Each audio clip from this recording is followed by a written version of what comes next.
So here we are in my mother and father's house, or my father and mother's house, Johnny and Deborah Fields, along with my brother Jarett Fields and his son, Elisha. We just wanted to give you a real glimpse of how we are, who we are, so you can get a sense to know us, get a chance to feel who we are. And so, I want to ask Jarett, you decided to run for office. Obviously, I couldn't convince you not to. So, why do it? Why are you doing it? For me, the commitment that I had to education at the higher ed level for so long, and seeing some of the policies and things that students struggle with. For example, high school students that are not prepared for college, who end up going and then dropping out, who have loans that they didn't have before, and who are spending 6 and 7 years in undergrad.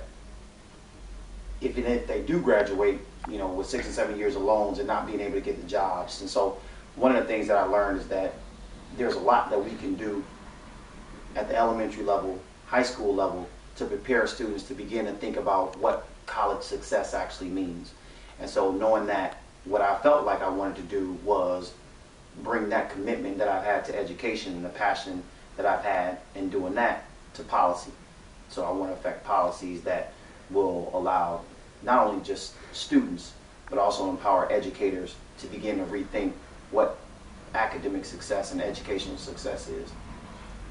To address the 800-pound gorilla sometimes in the room, people, because I've been in office going on 8 years now, people want to make this, well, he's running, and I don't know if I don't think they're saying it to be insulting, but you get it. We hear that he's running because of Jason or off of Jason's, and people need to, you're your own person. We don't agree on everything.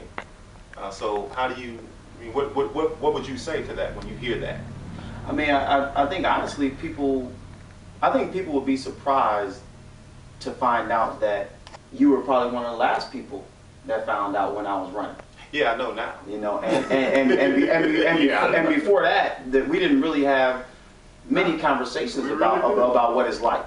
And so for me, for people who think that, I don't necessarily mind, but for people who know this family, they know that service is a family business. So I don't necessarily look at it like I'm following in your footsteps, but even then it makes sense. There are a lot of families that do the same businesses.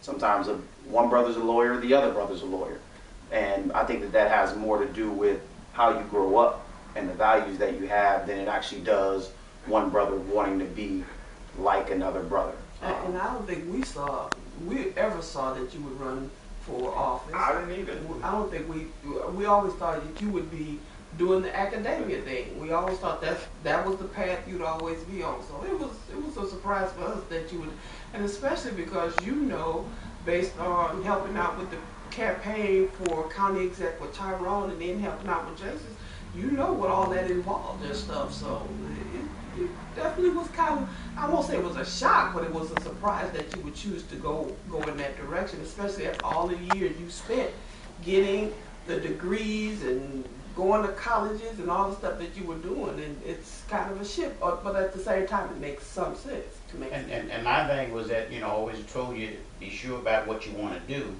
and then do your best at doing that. Now, you've been pretty good with the academics and really working firsthand with students.